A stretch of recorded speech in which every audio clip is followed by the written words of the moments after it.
Don't need no fire, let this motherfucker burn. Hello and welcome to Clamp, the weekly podcast where we discuss all things related to creating living and making projects. I'm your host, Grant Alexander. Joining me as always, Jesse Ratfink, Adam Mackey. What's going on, guys? And I guess girls, I don't know why I always say what's going on, guys. I feel What's bad going on, sometimes, y'all? but y'all, I don't like using y'all. 'cause Just I'm not y'all. Y'all. Yeah. I use y'all all the time. Well, you're apparently, first on the according list, to- so what you been doing Yeah, what have I been doing? for the last Shit, 3 fuck. weeks? A lot of Isn't that shit. crazy? It's been a lot of stuff has happened. I turned 40, and that was exciting. Yay. Yeah, I didn't Yeah, die. like a day over Top of the 50. hill now. Yeah, apparently. I have been. I went camping with my son to end out the scouts year. I Oh, yep. also did a scouts, so that was just it was something to do. And then so I got all the I was the person who went and picked up all the equipment for all these kids. So my van was 100% packed, top to bottom. Did you Tetris with it? tents.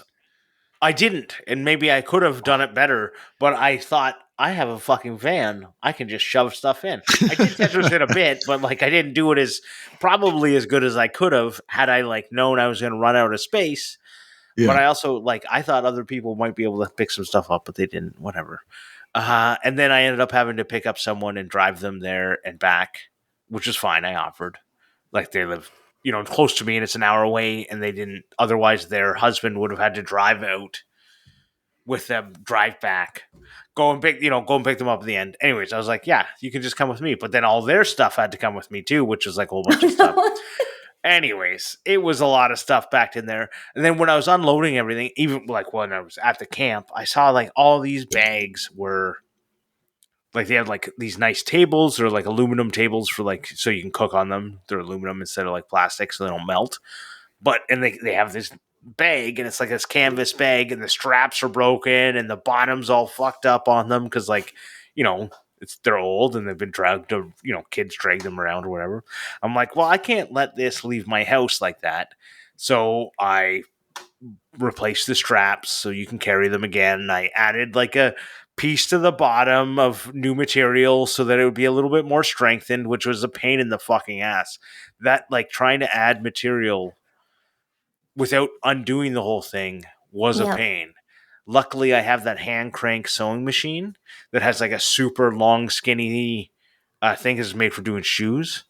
Yeah. So it's I was able to shove probably 5 or 6 foot long bag in the mouth of that thing and Wow. crank it. It was really frustrating because in that bag as well it had a divider in the middle.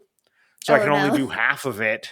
Yeah. And then I had to take it all the way back out. And then the bobbin ran out at some point. I was like, fucking hell. The bobbin running out makes me homicidal. That is the worst part about sewing. Right. So, but anyways, it turned out the bags look so much better. And I like the tables. I like the bags. I also put new string, the string had gone. And I put I did a paracord thing for instead of the little squeeze catch thing on a string. I did some paracord knots so that it's nice and tight. So I did all that, and now you can actually use the bag as a bag instead of it just being the other way you had to carry it. Anyways, it's got straps now. It's great. I love it. Nice. I thank Dean for giving me the thought that I could actually do something like this. So shout out to Dean. I also did the Scouts, the Beaver Scouts end of year project, which was way more fucking work than I wanted to do. Oh no! Where I don't know. They helped me dismantle pallets. They probably did 3 boards. These 8-year-olds. That's all they could manage in 30 minutes. I dismantled 6 pallets with one of the other scouters came and helped me, but it was. Then I had to run them all through the planer, through the table saw, through the planer, through the jointer, everything to get them all nice and squared up so that I could glue some panels together to make a little. We were making a nature library. So I glued up panels together to make like the library, and we ended up doing. So nature library is like a little library for books, but instead, and it's eventually going to have books in it. I know this, but the kids' thoughts was instead of books, you can put cool things from nature. And if you want to put so one of the guys brought a shell, another person brought like a cool geode. Yeah, that's cool. And the point is, like, you can go in there, you can take a look, see what nature-y things are in there, and if you want, you can leave stuff. And there's going to be little pamphlets on the side talking about scouts. So we never made the pamphlets, we never made the thing, but we did make the little book thing, the little library. It's janky. It looks janky AF because the kids assembled it. Yeah, the kids assembled it, and I literally pre-assembled everything except for the hinges, and one of the doors is all crooked. And I'm like, fuck. Hanging doors sucks. So I pre-assembled everything, took it all apart, and just had them screw it back together. Yeah. Anyways, making a 4x4, by the way, is stupid. You shouldn't do that. You just go buy one. But if you have a bunch of pallet wood and you're like, well, it's got to be made all from pallet wood, you can do that, Lord. But you shouldn't. But I did, and it worked. It was fine. Fair enough. There was lots of Type On 3. Wish Type On 3 had sponsored that project, because Jesus Christ, the amount of shit. Because it's going to be outside. It needs to be Type On 3. Anyways, that was a lot of fun. Well, what else? It's been 3 weeks. I feel like I'm going to be talking for a little while now. But I also finished my first metal scoop. I started it at High Caliber Camp, and I finished it over the last 3 weeks-ish. It was really good. I used Brian House's from Housemade. I bought the little swage block and trailer hitch. I don't know what it actually is, but it looks like a trailer hitch. I know. I always want to say trailer hitch. Yeah, it's like, I don't know, it's a ball. Anyways, I used that to help. It was actually helpful to, even though I wasn't doing his kit that I bought, it was helpful just to have that swage block and the trailer ball to do some finishing work on it. And yeah, I like the spoon a lot. I don't know what I'll ever use it for. And that's... and a lot of people said, wow, it's beautiful. And I went, yeah, it is. You don't drink coffee? I do, but I don't like have a coffee machine.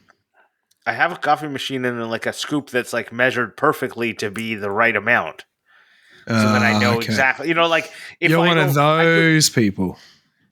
Yeah, that uses the scoop properly. Yeah, I'm joking.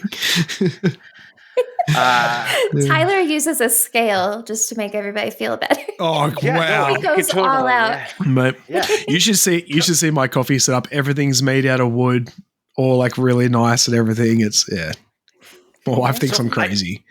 When I look at these, when people talk about being a coffee scoop, I think of it like the raw bean scoop. So if you buy probably would be that. Put them in the grinder. Otherwise, and then you put them in the grinder. Yeah, because otherwise you're not measuring anything with these scoops. Maybe you are. Maybe it's perfectly measured. I just different grinder, Jesse. Do what? It's the same grinder. Well, don't use the same. Well, you can use the same grinder if you want, but he has a special grinder for coffee, like a nice Breville one. And then we have one for all the random shit to grind. Yeah. But I've also been machining. I pulled out the milling machine and it didn't move. I pulled the cover off the milling machine, and I'm finally getting around to machining the parts for my old Atlas 618 lathe, and hopefully going to get that done this weekend. Because basically all my metalworking parts I cover with plastic while I'm doing woodworking, which makes it that little bit harder. The little thing that goes, well... you don't want to do this project because it's going to take you 2 minutes to start to uncover it, right? And I don't know why. That sounds like my ADHD. Right, because you're just like, it only takes 2 minutes. But you're like, well, yeah, but you might have to spend 2 minutes putting the cover back on. It's like, yes, I don't know why, but like 2 minutes just seems like such a burden to me. I really wish I had a separate, like, non-dust, like non-wood dust, because the covers are like the layer of dust on them is movie level blow off like dust. Yeah. You need it, but otherwise everything so like gummed up with wood dust, scratch all the precision ground surfaces. But yeah, and I guess one other thing I did, if we're gonna talk about all the things I did, I probably did more than this, but this is what I recall, is I finished a table that took 50 years in the making. 50. Oh, yeah. I did see that. I have hardly been on social, but I did see that. Yeah. I really I thought the picture that I took, I thought turned out really good. Instagram disagreed because it showed it to 160 people. Wow. And I should have known as soon as I posted it, like 3 people said, wow, amazing, and commented. And I went, as soon as people comment, the post is dead. I don't know why. But if any of my followers comment on my shit, the post is dead. I'm like, why is this happening, Instagram? People like it. They like it so much they're commenting. Why are you killing all my posts? You to pay for people to like it. If they like it organically, no, shut that shit down. That's I feel like what they're doing now. It's so pretty much, yeah. Yeah. So this is it was to tell the story of the tree. The tree itself was planted 45 or 50, I guess 50 years ago in 1970, basically. And it's a blue spruce, and it was planted by the original owner's daughter. It was a school project. They took it home and planted the tree. So cute. Right. Wow. And so it was in my front yard. And when I bought the house, I loved it. If you've been following me on YouTube, my second ever maker video, and the first one I don't even think counts, so this might be my first ever maker video, or my second, whatever, is me making spruce tea. And I go out, and it's like I go out with my GoPro, and I grab a piece of my spruce tree and turn it into spruce tea. It's just, you put your spruce needles into it, boiling water, like spruce. I don't know. Anyways, so this is like that tree has been in my it's the reason I got all the Greenworks tools is because I cut down that tree with my Greenworks chainsaw, and they saw it and they liked it, and I developed a relationship from doing that. So yeah, like 3 or 4 years ago, or 3 years ago, whatever, a windstorm took the top off the tree. So basically, if you don't know about trees and how they work, if you take the top off a tree and you take too much off, in the winter, water will get in there and freeze it and split it apart, right? If it's a small amount, it can grow back over and before the winter, but it was way too much. So it was going to fall down anyways. I had to cut down this tree, or else it would split. And then once it splits, weird shit can happen. It can fall on your house. You don't want that. You don't know where it's going to go then. Yeah. Right. So I instead made it fall into the street, which I always think is funny. Like, I'm standing in the road saying, like, don't go to cars. I'm like, just wait. And they're like trying to drive around me. Yeah. And I'm like, do you fucking not see that I'm trying to fucking do something? Like, just fucking wait. And the same thing happened when they took... They're the main character, Grant. Don't you understand? So when the tree across the street got knocked down in the same windstorm, knocked mostly down in the same windstorm, and they had someone come over, they parked a truck across the fucking road, like perpendicular to the road, and someone tried to drive around on the grass while they're cutting it down. Yeah. And the guy just like, what are you doing? And I think I have that on video somewhere, I'm sure. But it's like crazy to me that people think that they like there isn't a reason there's a car fucking sideways or someone with their hand up. Like, what is wrong with you? Anyways, so that came down, and we cut it up into some cookies out of the bigger sections. This was the largest cookie I have. Actually, my anvil's on a piece of the tree stump, and I got a bunch of like tree stumps, but they weren't as wide as this one. So I left it outside for a couple years drying, and then I brought it in this year and have been moisture metering it, and it finally seemed dry, and it is like got some serious cracks, on it. But I later like looked at it, I was like, this is too thick to be dry this quick. But I said, fuck it, and this turned it into a table. But I really like it, and it replaces the most interesting part to me is when I moved to Ottawa. I lived in like a house with a bunch of other, 19, 20-year-olds, and we furnished our house from the garbage. Like we just walk around and grab tables from the garbage.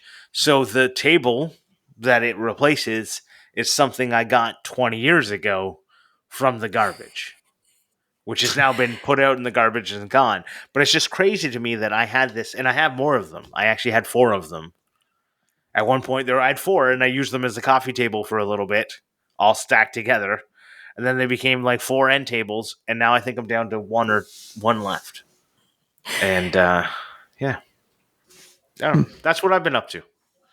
Cool. Busy. Yeah. Well, what I've been up to, you ask. I want to apologize. I didn't want to know. No, I didn't want to know at all. All right, Jesse, what have you been up to? No, I want to apologize to everyone for the last 2 weeks. So the first week I had insane training at work.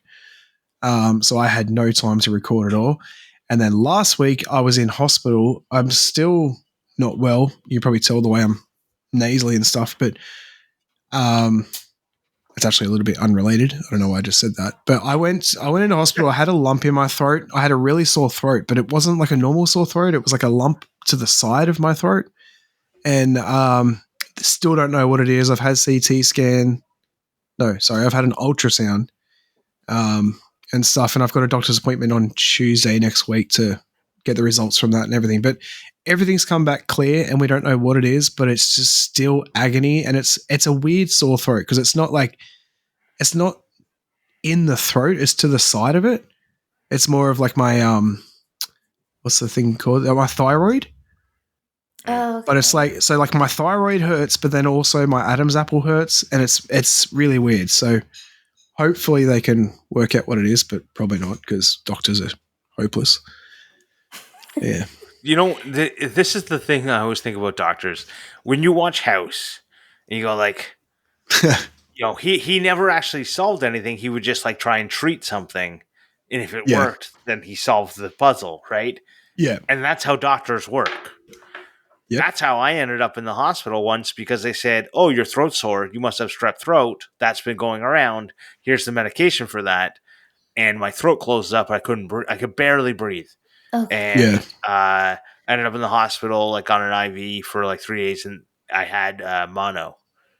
And wow. Yeah. So I just somewhere I came across it the other day was like the note that I wrote to my mother was like, throat closing, can't breathe. And my mother was like gone for the day, and like I was home alone because I was like 16 or 15 or whatever when I had it. And I just remember like waiting till my mother like came home and gave her this note that I had like written on a scrap piece of paper.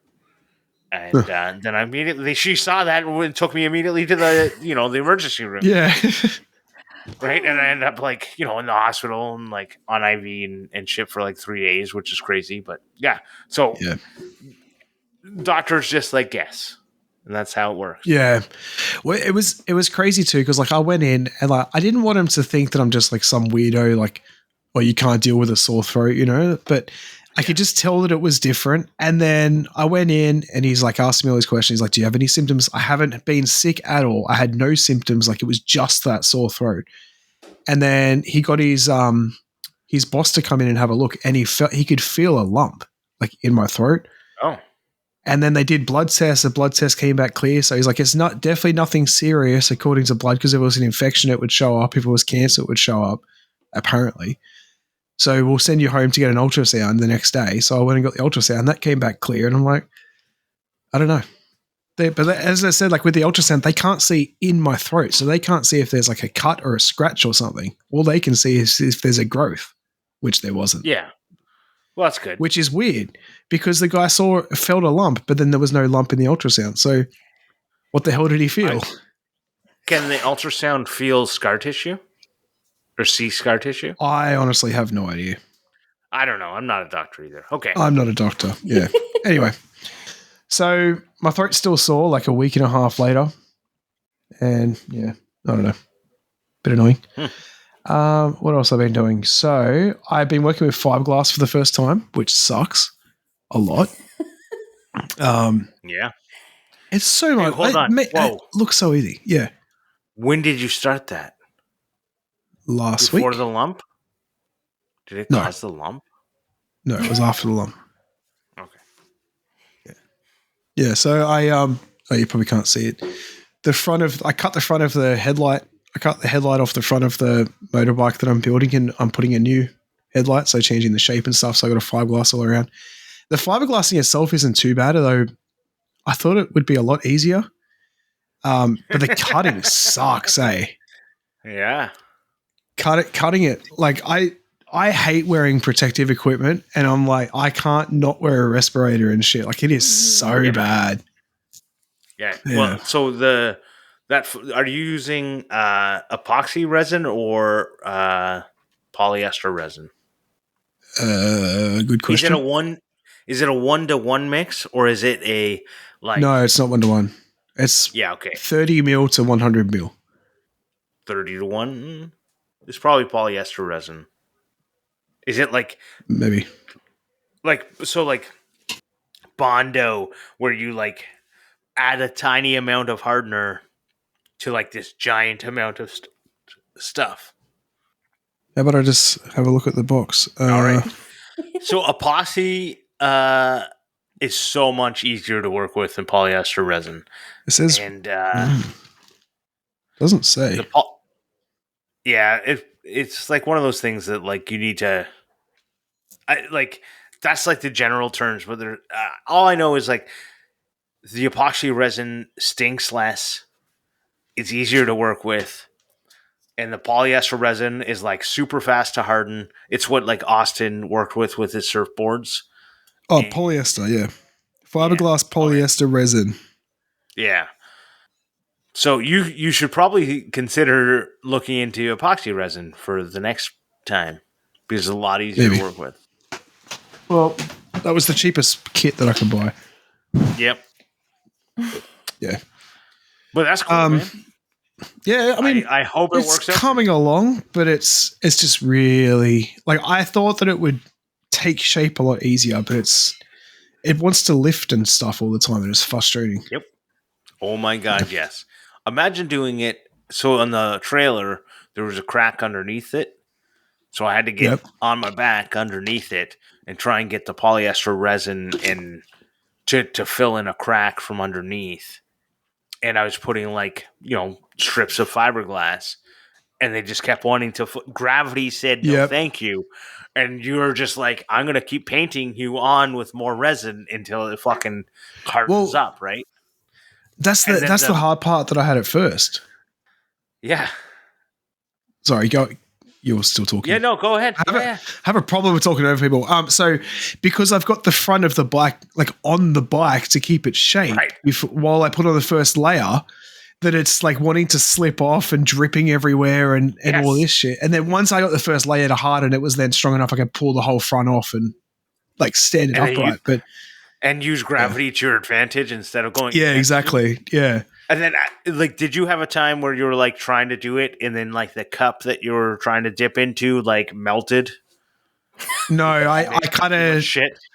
No, I cut a Coke can in half and used that because I've learnt my lesson before with stuff in glass and stuff. I used to put paint stripper in a glass jar. Didn't know that didn't work, and the glass jar smashed on me. So don't do that. Interesting. So I was using like Dixie cups, like the red cups, solo cups, whatever, and they just melted. They just melt, and like I was using them because I just wanted to throw them out. I never thought of using like a beer can Yeah. It's a good idea. But you got to It really worked make really sure you wash it, I guess. I didn't. Cool. I just shook it out. And then, sorry, I got a cough. Last thing on my list, I got this can of WD-40, 70 years. So I'm doing a collaboration with WD-40 to make reels and stuff for their 70 years. So it's pretty cool. Fancy. Yeah, and I got the little can to do Grant's idea. Oh, nice. That's the smallest can I can buy. I love it. Yeah. Funny story though, because Hey, I got hold him on. today. Yeah. Yours doesn't have a cap on it. No, You so gotta get one with a cap. this is where my story's coming from. So they come with this new straw thing, right? But I've got cans that have the cap, so I'm just going to replace it. I'm standing in Bunnings and I'm trying to pull the top off to see if I could take it off to make it a normal can. There's a guy standing at me looking at WD-40, like trying to pick which one, and I accidentally squirted it all over him. I'm like, I'm so sorry. And some guy walking down the aisle goes, well, he's all lubed up now. I was like, I felt so bad. It reminds me of this time I was at a restaurant, and you get a ketchup bottle, and you shake it up, right? Yeah. So I got, especially like a plastic ketchup bottle, you shake it up. So I got a plastic ketchup bottle with my meal, and I go to shake it up, and I just I feel that it doesn't do the thing I want it to do, and I go whoop, and it just squirts like a and I look over, and some lady has now a red squirt on her, and I go, nothing. I don't do anything. I don't say anything. Yep. I don't talk about it. I just eat my fucking French fries and don't shake up my ketchup ever again at a restaurant. That's basically what I do. Have you? But I still remember it, and I feel kind of bad to this day. If you're listening, random lady from 15 years ago who got ketchup on their shirt in Ottawa, hit me up. I'll buy you a new shirt today. I won't pay for dry cleaning. I'll buy you a new shirt. Have you seen the reel going around of someone at, I think it's a baseball game, and they're holding one of those really long hot dogs in a carry tray, and they're showing it off to the camera, and as they accidentally let go of one of the handles, and the hot dog falls out. The whole thing falls out and lands on someone. Oh no! Yeah. No, I've only seen one thing in the last 3 weeks, and it's Hakje. I know, right? Yeah. You don't know Jesse's reaction. I was going to say Jesse's reaction. She hasn't seen it. I have not been on social media at all. What? I've been so busy. Yeah, you haven't missed much. It's every single person reposting the same thing, and even Jimmy DeResta did it. I know. Yeah, Jeff. Some of them are actually funny, and this I just I kind of get into this thing. I go I just wish that I didn't have to watch the start of it so many fucking times. Well, the thing is too that it's not it's pretty funny, but when you actually think about what she was saying, it's gross. Even I said to my wife, I don't want anyone to spit on me. I don't get it. I don't understand the whole concept of it. Yeah, okay. Let's not talk. The whole thing gross. But let's not ruminate this. Continue. I'll just quickly say, what else are you doing? You know that? Hey, let's not put that with WD-40. No, continue. Yeah. Oh, yes, good idea. But I will say, that girl got fired from her job? Yeah. No. Yeah. No, she did. Well, yeah, that's it. I've got 6 days left to get this video done for WD-40, and then I'm done. That's all I've been working. I can't wait to see the King of the Hill. I will repost that. I'm not a big reposter of things, but if you do it and it looks good, I will share it. Yes. You know why I don't repost things? And I don't want to put this out there. It's the same reason why I don't write happy birthday to anyone on Facebook. Because all of a sudden now I'm committed to writing happy birthday to everyone on Facebook every day. No. Because other people will see, everyone else will see, oh, he liked that person's happy birthday, but not my happy birthday. He didn't say happy birthday to me. He must not like me. and that is So my worry. So I don't I hate share it when it's my anyone's shit. birthday and everyone writes happy birthday on my page. And I usually just like it all. And my mate's like, if people go out of their way to write happy birthday on your page, you should at least write something back. And I'm like, do you know how many people that I don't even know that I'm friends with from school or some shit that write happy birthday? Yeah. I don't even talk to them. I don't care. Right. Like, So when somebody writes happy birthday, I write back and I look at the conversation. If it's the only thing we've exchanged is them saying happy birthday to me every year for 2 or 3 years, you delete I them. delete them from my friends thing. So at the Scouts camp, I just went through and did my little purge for the year. I'm at the Scouts camp, and this lady I used to work with, we were friends when we worked together, but we did not stay in touch afterwards, sees me and says, "Hey, so you're a scouter now?" And like, obviously her kid's there, like she's dropping off her kid, and it was like a big camp with 800 people. So Yeah. like she lives in a different area of town, but it's a big camp with a whole bunch of people. I was like, oh, and I knew that I had just deleted her. She doesn't know, but she doesn't see like this thing happen, but I'm like, fuck. And, like, Imagine you if can't- it told you. Well, like the problem is like she probably went like, oh, I'm gonna go like message, and then I was like trying to set up my tent when she was trying to talk to me. So I'm like in the middle of something, and there's like a fucking ton of kids running around, and I'm supposed to be apparently responsible for them. And she's talking to me, and like, oh yeah, whatever, like catching up a little bit. But in my mind, and I'm sure she saw this as like I'm being a little standoffish, and I'm being a little standoffish because I just deleted you from like literally that week. I was just like in one of those moods of like I'm going to go through and purge everyone I haven't talked to in a year.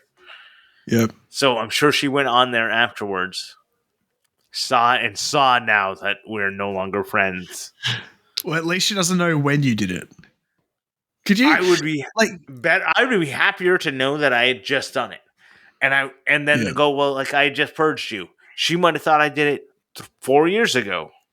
Yeah, true. Yeah. For But could you me, imagine I would if you got assume- notifications? Like, imagine if it sent a notification would saying suck. so and so just deleted you. You'd be like, what the fuck? I used to Yeah, get those. so on I would Instagram. assume if I was that lady that you deleted me because of an awkward conversation we just had. That is exactly what I'm worried about. Oh, I didn't even think of that. Oh, that's gold. That's exactly where my brain went. Like, oh, Right. oh no. I So wonder if after the that's ever conversation, I happened. went, like, I went, like, should I, like, re-add her as a friend? But then it pops up. Right, but then I couldn't find her easily because, like, no one goes, like, she doesn't have her, like, profile super, like, if we're friends, yeah, I could find her. But now that we're no longer friends, I ended up being able to, like, find her because I looked through my DMs, but I just went, fuck. Yeah, fuck it. I don't care. If she wanted to be my friend, she'll re-add me. Yep. Jesse, what have you been up to? So much. So the first week that we didn't record, Tyler and I had the whole week off and we got so much shit done. Turns out the people that lived here before were hoarders. We knew the warehouse behind us was bad. We didn't know how bad, but it was just layers upon layers of awful. Everything they had ever bought, I feel like they just threw it in there and then like piled wood and stone and all sorts of random shit on top of it. So we filled a 30-ton dumpster in 2 days. Yeah. Wow. And got a little sunburned. What'd you say, Adam? I said, wow. Yeah. Yeah, it was a lot. Lots of spiders, lots of sketchy shit. So that was exciting. And then we've been working a lot on the house. So a lot of painting and like fixing every tiny little thing that we can think of. And then this week we started meeting with realtors. And so like things are getting real. It's going to happen. And at They're this getting point, real with the realtor? Yes. I thought the same thing. Too real. Too real with the realtor. So yeah, I just have too much information because everybody's telling us different things about what we need to do to sell the house and what they can do for us. And my brain just feels like there's no more room for anything. So Yeah. that sucks. But we only have 2 more realtors that we're meeting tomorrow, and then we're gonna make a decision. But yeah, this is a terrifying experience. I don't wish it on anyone. And I don't know if any realtor has said this, but the biggest thing to do is depersonalize your house. Yes, we have heard that so many times. Yeah. So yeah, I'll probably be working like- on that this weekend. Right. Like all the stuff behind you Yep. is like you say goodbye to it. You put it in storage until and you staging your house is a real thing because so many people are stupid and cannot visualize anything because you know why? They're not creators. They're not makers. Maybe we should talk about that a little more. Unless you had more. Don't even let her finish. I was going to say, don't even let her finish her. I don't know that I have much more beyond. Well, I looked at what house she being wrote in her valued for a thing. shit ton, and that's Yeah. like the only other crazy thing. Like we've been told possibly $1 million, which is like, how did we? COVID. Okay. I don't know. I don't even know if it's Legit. that. Like The market these days is insane. It is. So- Yeah. The same house as mine, down the street, sold for over $1 million. Oh my god. Like, okay. Well. So they were like, At least- in my neighborhood, there are a bunch of, like they had probably like 15 models of houses. And so down the street, there's the same house as mine. Like it's the same house. Like the bones are the same. Obviously, over 50 years, people have done some things that are different. Mhm. But not, it's not a fucking $200,000 different. Anyways, yeah. So it sold for like 1.1 million. Yeah. And it's insane. Yeah. And I I'm bought not sure that my we're house gonna list for for that. yeah. Though. I bought my house for less than $500,000. Yeah, we paid $400,000 for this house Yeah. in 2019, and Yeah. we've put a lot of work into it. But like, that's just a ridiculous amount of growth. What's that? 250% in 5 years. That's fucking amazing. Oh my god. So Yeah. is every realtor saying the same thing? so far? So we have had from 735,000 to right over 1 million. That's kind of the range. Right. Because some of them, like, we're kind of coming to realize that some of the realtors are just fucking winging it. They like have Yeah. no preparation. They don't plan ahead. They don't do anything. And so those are the more lowball ones. And then the higher offers are coming from people who have done like more comps and like just looking at the market and having all this data. Like, so that might be a good sign, but I would say that every comp that I have seen wasn't actually a good comp. And because it's really difficult to actually compare houses unless they're the same house. yeah, well, and that's the thing up here is we have more land than most people. We're not part of an HOA where like a lot of the stuff on the market is manufactured prefab HOA hellholes right now. So like we're definitely at the top of the range just because of that. And there aren't really a lot of houses that are comparable to us. Like one of the That's the ones problem. that's on the market right now is it's a trailer, a mobile home that they kept building more rooms onto and made it look like a log cabin. Like there's some really weird stuff up here. Wow. There's just not a lot of like standard houses, you know? So this is where the comps aren't comparable because they're not. Because there's nothing that can compare to you. That's the problem. That's all I want to say. I don't know if it means you need to go lower or you need to go higher. All I know is that it means nothing.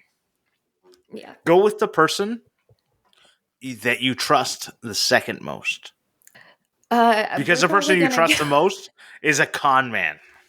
No, she's actually not. So the person that we're probably going to go with is the number one realtor in Grand County here, and the number three in Colorado. So I'm like, this lady knows how to sell a house. So I think we probably will end up with her unless one of the next two ladies is like amazing, because yeah, she the lady we're thinking of going with just has so much data and she's sold so many homes. I think she told us that she sold 85% of her listings last year, and she sold 95% of the houses that are over $1 million in the valley. So like, Wow. she's moving stuff. And I feel good about that because really, like, for us, we want to get as much as possible without it sitting on the market because we want to get out of here. Like, They work on commission, right? yeah, That's the and the problem. commission is anywhere from 3 to 6%, based on the people we've talked with. Like, if we bring the buyer, so if like one of our contractors ends up wanting to buy the house, it'll be 3%, and if the realtor does all the work, it'll be 6% for the most part. So, yeah, Right. it's just So- I have so many numbers and stats in my head right now. I think real estate needs to be completely revamped, but that is a rant for after show. Because anyways, I'm gonna write that note. If you'd like to go into the question, I think it's a good Yes. idea. Okay, so on this episode, we are doing the last Ask Us Anything question ever. So Well, this except one, for the couple that came in afterwards. oh, did we get some more? Once Yeah. again, not on social. I don't know what's happening. Okay, so one of the last Ask Us Anything questions. So this one is from Brad Harrison, and it sent me down a rabbit hole. I think this is I think this is like a really interesting question. So here it is. Why is the term makers used? I understand when it is something like when I make a cutting board, it isn't anything new. But what about when I create something new? It seems more than making if it's new. Why not the term creator, even though it is usually reserved for digital content? So I went on a little safari on etymology.com and also archive.org just to sort of see how the language has sort of matured and changed over time, just because I think it's really interesting. So, creator first used in the 1300s. So, making something from nothing. And that is also sort of how I distinguish creator from maker. Like a lot of times, a creator, yeah, they're making something new. It'll be like, some sort of intellectual property, like a game or a TV show or something like that. It's not actually physical for the most part.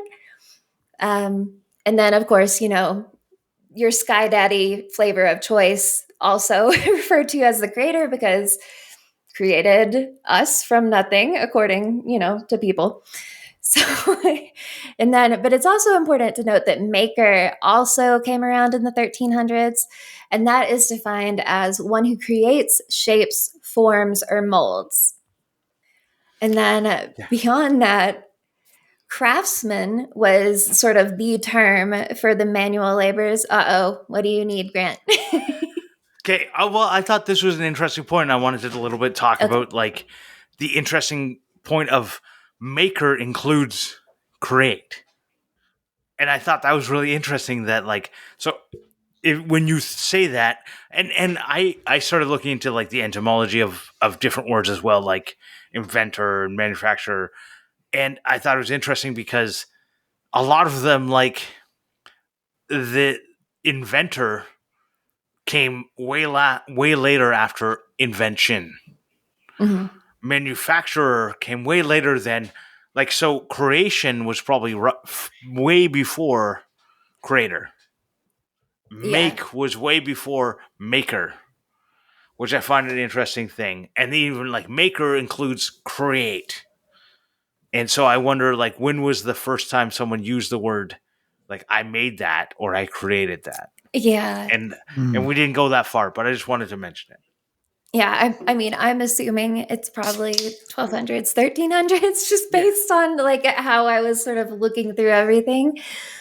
But yeah, so now craftsmen in the 14th century, one skilled in a manual occupation. So sort of like narrowing down the making, the maker, the creator, and then craft as a verb. So this one I thought was pretty interesting. Was popular in the 15th century, but was revived in 1954 in the US. And that is just to build. But this is obsolete by the end of the 15th century for the most part, which, like, what happened there? I could not figure it out. And I wonder if that was like the craftsman revival, and like Sears Craftsman Homes, and like all this I looked craftsman, into like, that. Yeah. yeah. I And so think I it wonder, was. and there was like this arts and crafts movement. And now when Mm, someone says arts and crafts, you think they're going to pull out some like construction paper yeah. and glue sticks. But like when Yeah. you think of like, well, that's a wonderful craft. You don't think Mhm. construction paper and glue. I just think it's like really interesting that word has taken on a whole different meaning Mhm. in different contexts. Yeah. Well, and even more so in the 2000s. Like when I was looking through it, there's some pretty interesting occurrences there as well. So after maker craftsman, you know, there is trade. So in the Mm-hmm.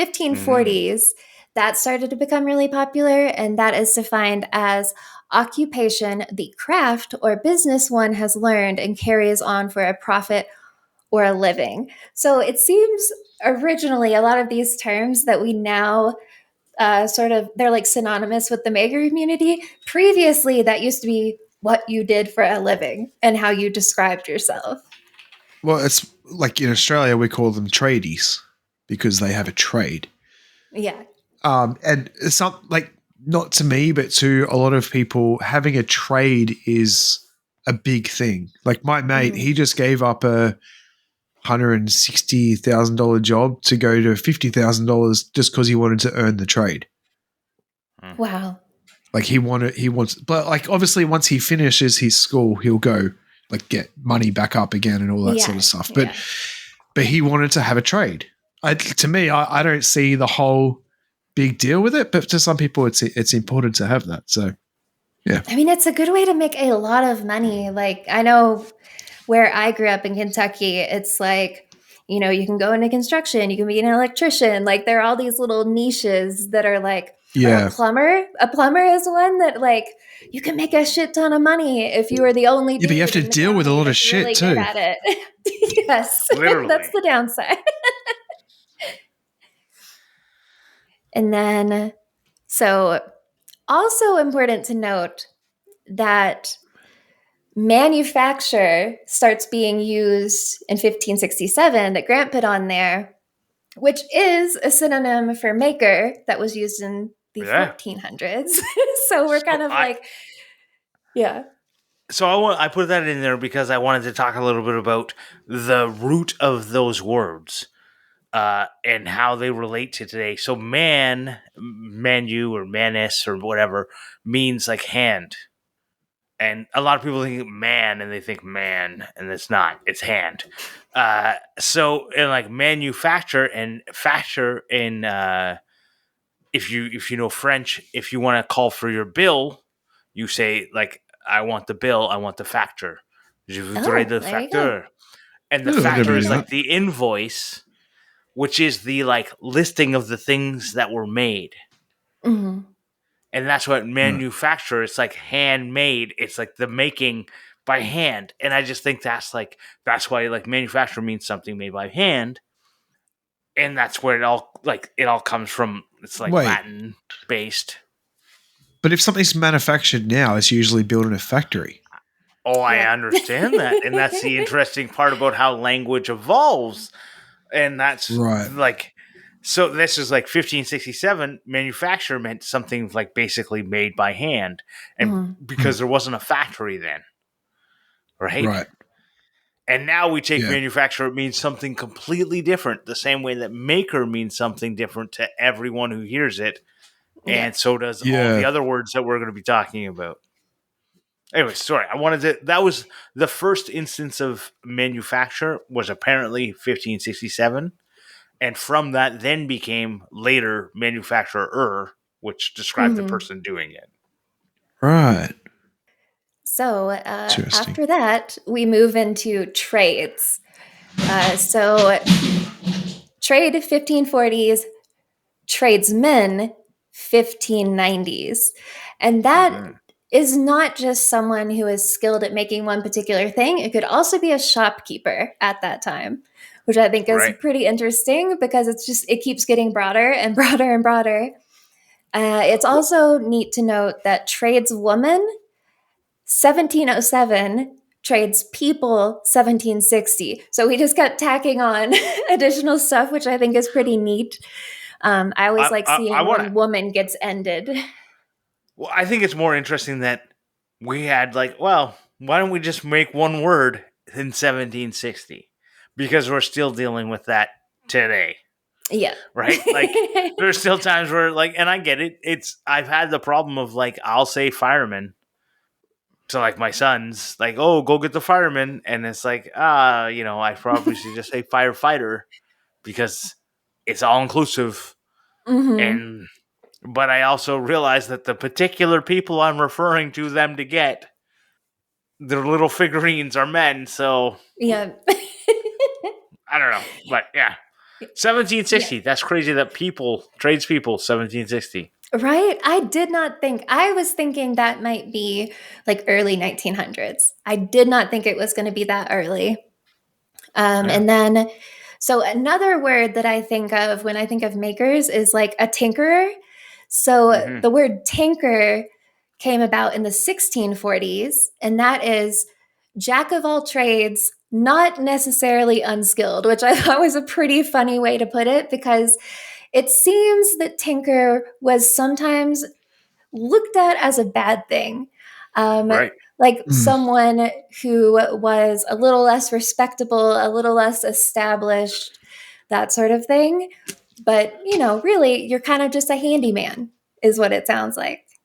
Right. Well, and I always think whenever they talk about a farmer who can basically they repair everything. They do all the things. If something breaks, they find a way to make it work, but they look down upon them. And I go, why are you looking down upon this person who's a problem solver? I don't understand why people look down on them.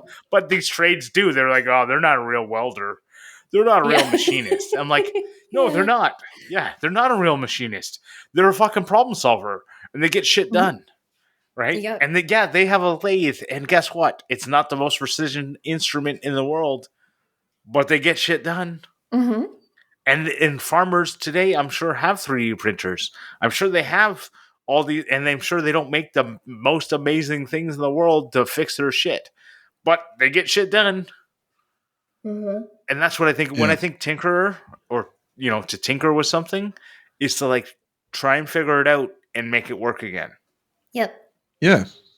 Yeah, I was really surprised when I looked it up that it could be a negative thing. It's oh yeah, I don't know about that. To me, tinker is to fiddle with stuff, fiddle, like you said, fiddle with it and try and get it to work. Mm-hmm. So it's the same with hacker or hack space, or another word for makerspace as a hack space or whatever. Yeah. And that is a lot of people call someone who's not very good at something a hack. Yep. Or and then we have these that's a hack job, right? And then you go, well, but they're a hacker. You go, what?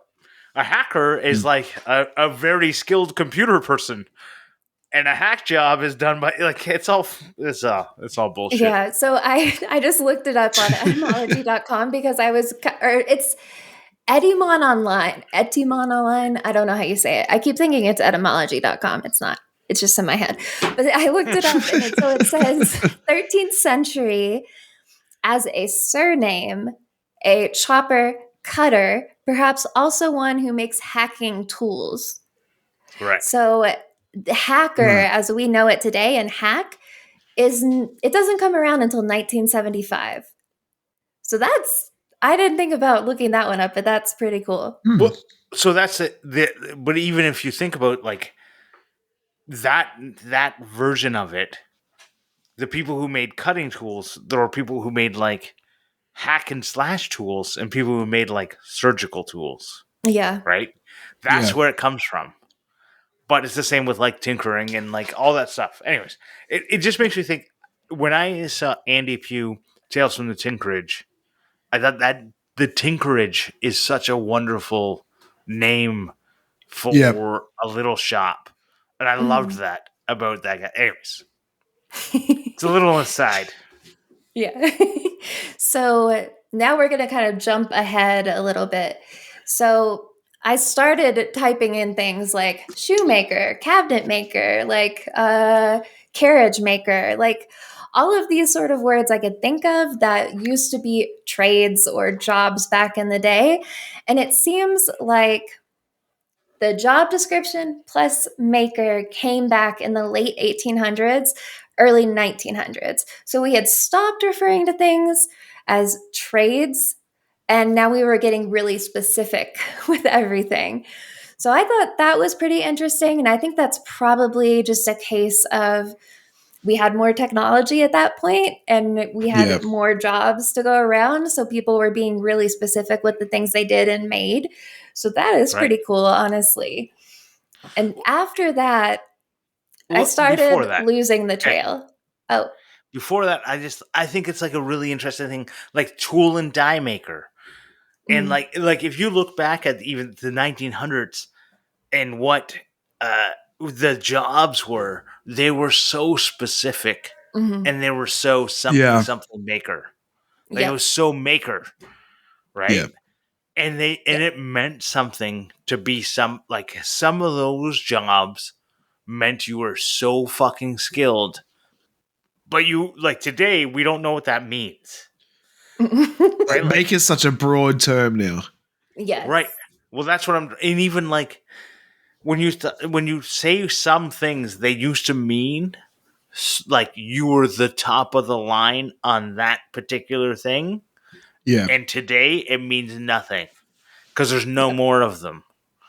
Mhm. Right. Yeah. So after this point, I started to start losing the trail on a lot of these terms as far as their etymology goes. So I jumped to archive.org because, if you guys are ever feeling nerdy, that's kind of the best website on the internet. And just as I assumed, maker and crafter start to get really big in the early 2000s through the early 2010s, because that was, when Maker Faire got a website, Instructables got a website, like a lot of the DIY websites occur at that time. I was gonna say that's around the time that like YouTube came, right? When was YouTube made? Yes, 2006. Yeah, so it's where- I was going to say 7, so yeah, close enough. So like where people started to make content around it. Mm-hmm. Yep. So I think that's where like they sort of brought the term in to try and Mm-hmm. create that and- content space. Yeah. Yeah. And it also, some interesting things that I found, maker and crafter are highly gendered at this point. I Yeah. don't know if y'all remember this time of the internet, but No. a maker was always more like metalworking and technology, and a crafter is like, they're paper cutting Cricket. or sewing or doing kids crafts. Like Right. when you type crafter into Internet Archive, it's like all female focused websites. And when you Yeah. type maker in, when you see the very beginning, it's either a tinkerer, like some dude who just makes stuff, or they're still trying to like make a business. So like in the early days of the internet, it's like a banner maker, like website maker, just like photo editing things that had maker in the title. So it was kind of a mix at that point. I think the interesting part about that is it seems like maker is business oriented and crafter is hobby oriented. Yes. Like a lot. And I think that is something that today doesn't is like crafter is still hobby oriented, but only because like it's like crafter is like scrapbooker, right? They're doing some craft, or they're Yeah. working with their kids doing some crafts. Like, but if you were talking like the craft of the art of craftsmanship or whatever, like there's like craft in a whole different word. But for some reason, crafter and doing crafts is like synonymous with like kids for some reason in my mind. It kind of has gone that way. Yeah, it went from being like really female focused to like kids, science fair Okay. experiments, classroom crafts, like that Arts sort and of stuff crafts. lately. Right. Yeah. So okay. And I don't want to sound weird about this, but anytime there is a female focused thing, it morphs into a kid focused thing a lot of times. Yeah. Yeah. And I think 'Cause- that's honestly part of why a lot of ladies my age moved more into I'm a maker. I am Right. not Do you doing think this. that sort of like goes along the way of because mothers do stuff with kids a lot more than fathers? It could So they be. like I craft mean, with their but kids and stuff? Yeah. But even now, when I think about dudes that I know online who have kids that make things with them, yeah, they always say maker. It's always like maker dad or something instead of crafty dad, you know? Yeah. Well, there's like, you know, there's men that are okay with like man crafting, or, but so I think like my wife does cardboard crafts with the kids, and I make stuff with the kids. You chauvinist pig. Cardboard You. is making I'm a stuff, chauvinist I think. pig. But like the difference is like the stuff I make with the kids are long lasting forever stuff. And the stuff she makes are cardboard, like they're made out of cardboard. So cardboard's not forever. It's not a fucking diamond, right? No, like, exactly. It's cardboard. Like it's not like even the wood stuff I make's not forever, but it's gonna last a lot longer than cardboard. Yeah. Yeah. So well, and I think that's the difference. But maybe well, it's and not. speaking of the word crafter, like, yeah, it definitely is. It has become a little more synonymous with like you are an elderly lady that just does a little stuff to keep yourself busy, or you're a mom making things with your kids. Like, I never tell anybody that I'm a crafter, really, unless it's like a safe space with other women my age that know what I mean. Right. If that makes sense. Like it really has sort of turned into a bit of a dirty word, you know, just because it's not as cool as making. But why don't to bring it back to Brad's question, why are no one using the word creator still? Well, people are, but you know, like I said earlier, it's like coming up with something completely new. Like it's not something that you're making with your hands out of materials. It's more, you know, new thoughts, new categories, new whatever. It's yeah, because I don't know. I think that's really sort of the distinguishing line because creator, you know, at the beginning, it's making something from nothing. And so if you're doing things digitally or just coming up with new ideas, that more applies to you than a maker, which is where you're skilled in doing something and working with materials. So that is sort of where I came to. Like that is the hard line there, just something being real or being kind of intangible. Yeah. Because I gotta say, there's a lot of makers out there that I feel are very creative and make a lot of like creator. Like I would say, like, you could call yourself a creator for what you did.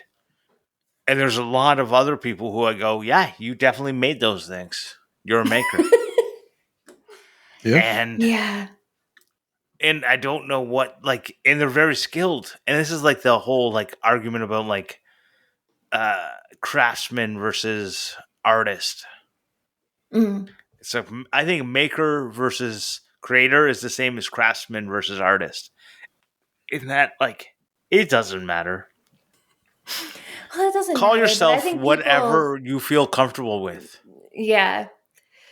And I mean, maker is still a very hot term because like when I was still on archive.org and I was looking, so the later 2010s to early 2020s, maker is no longer synonymous with a business of some sort. Like it's not connected to a job or a particular discipline. It's more just sort of I make stuff. And it's Yeah. just become a lot more open and also more safe to say than I am a crafter. For people like me who don't want to be seen as doing childish shit, even though, I I keep coming back to that, and it really bothers me because crafting, there are so many forms of crafting that require so much skill and experience. But because they are associated with women, it's like not as important as men's making work. Like quilting is never held in the same regard as, say, metalworking. Like there's always sort of a disparity happening there, which is a little weird that I don't fully understand, but it annoys me. I think it comes down to the longevity of the materials if left unattended to. Maybe, but that just, I don't know. I really think it's a bias thing. I don't know that it could be rational thought. I think it's not. If I were to make something out of metal and make a quilt that went around it, the quilt would disappear before the metal did. Yeah, it would, but I just don't know that people think about it that way. Maybe not. That's in my mind why I think it. Maybe I already know I'm fucked up, but that's what I think. Well, you look at what's her name? Does all like the castle PCs and stuff. Oh no, Nerdforge. Nerdforge. You look at Nerdforge. Is she crafting or making? Because to me, if you call that crafting, like I could never do what she does. Like people that make miniatures and stuff. I know I said make, but people that craft miniatures or whatever, like I could never do that. Like that is skillful shit. Yeah. But you could say that's crafting because you're using foam and stuff if you want to go down Gret's route. Yeah, like that's sort of where I was thinking, like it's more easily accessible materials. So I think she could be considered crafting because I know there are a lot of miniature artists that consider themselves she's a woman. Crafters. No. Sorry. Oh, good Lord. That's where I thought you were going. She could be because she's a woman. No. No, I think she's a maker. Everything you've been saying, I don't think she's a crafter at all. Like, and I don't think, because she's not doing traditional craft stuff. She's not making a bunch of stuff with, little bits of construction paper. When I look at her stuff, it's not made to be, it's not made to, it's going to dissolve if you put it, when I think of, crafting, I think about, if I were to put it in water and pull it back out, would it still exist? Well, a quilt would. So, have you ever washed your clothes? Yeah, I think quilters are makers.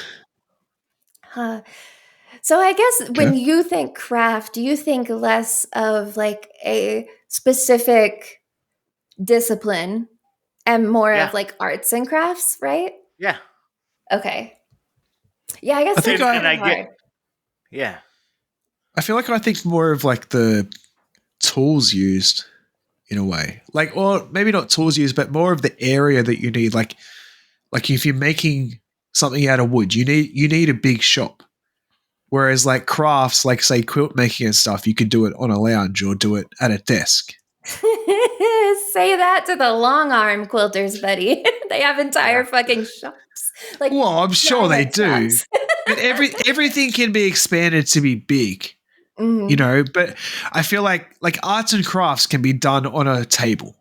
We have a drawing table for my kids, whereas a wood shop, you need a shop.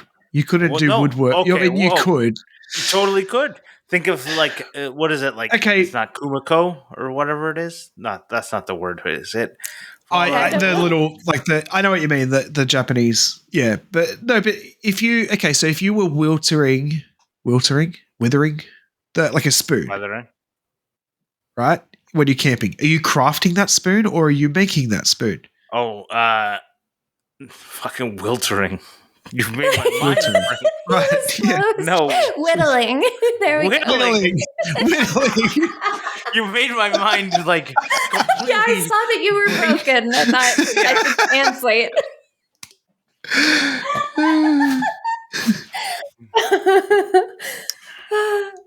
Well, this is where I would say that you are creating a spoon. But are you crafting that spoon or are you making the spoon? Oh, well, unless you are a so this is where like craft can have two different ways.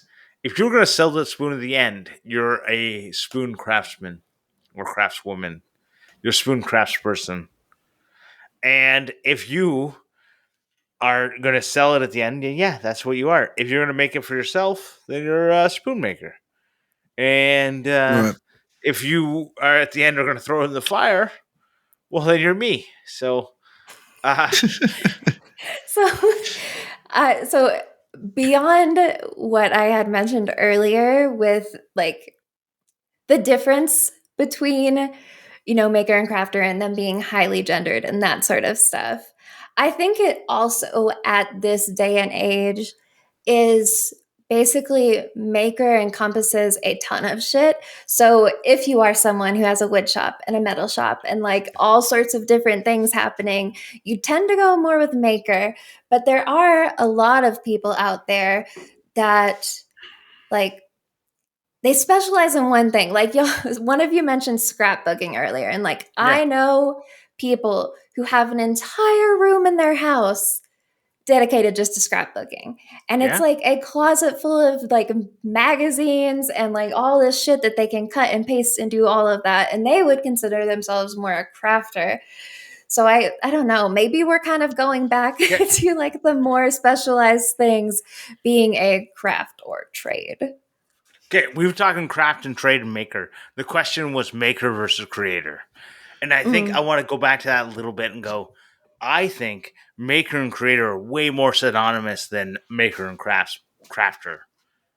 And I think the big thing about creator is that you see a problem and you make a solution that didn't exist before. That makes you a creator. If you see a problem and you make a solution that it combines other solutions and whatever, you're a maker. And as soon as you've solved a problem in a way that didn't exist before, you're a creator. I guess that's similar to the way I view it. It's just for Yeah. me, it's more like I don't know, just intangible. Like it's just less less physical, or something that is like a product. I guess I kind of So go to those two ends of creator. The reason why less physical makes more sense is because there's so much physical in our world, and less physical stuff seems like you're creating it because it didn't exist 20 years ago, right? Like when you're growing up, you didn't have 3D, like the 3D models. Go look at Terminator and go like, yeah, it was some amazing special effects, but guess what? That like the shit we can do today, like the shit that like Adam has done with Blender and is incredible. And he's doing that on his part time. Like if this was 30, 40 years ago, with what I've seen Adam do, he would be the top fucking digital person in the world, right? Yeah. Why, thank you. And he's now you're just like a guy doing it in your garage, right? Like, Yeah. It's amazing how much better we are now. But it seems like we're creating because the digital stuff is so far advanced over the physical stuff. Yeah. That's my thoughts. Yeah. So I just want to quickly touch on like the whole like term usage and stuff. I have to keep catching myself because people like, especially in training stuff, they're interested in like that I do YouTube and stuff. And they say, what do you do? And I keep saying that I build motorbikes. And then I have to catch myself and say, actually, no, I don't build motorbikes. I customize motorbikes. And I keep getting that build and customize mixed up because they assume that I'm building from scratch, like build the frame and weld it all together and everything. And it's such like it's really made me think with like the whole maker stuff and everything of like, how much of the work are you actually doing to use that term? Yeah. Right. Good point. Like if you're whittling a spoon out of a stick, are you customizing that stick? You didn't build the stick. So I want to thank our Patreon supporters. They haven't been charged in a couple of weeks, actually, a couple of months. But I still want to shout them out because of all the support they've given us over the years, especially the F-Clamp Level 1 Scott from Dad It Yourself DIY, David Wood from DW Wood Builds, Brad from I'm Gonna Make, and Chad from Chad's Custom Creations. There's still a spot open. You won't get charged, so anyone who puts their name in there could get the next shout out for 2 more episodes and not get charged for it. I just want to see it happen.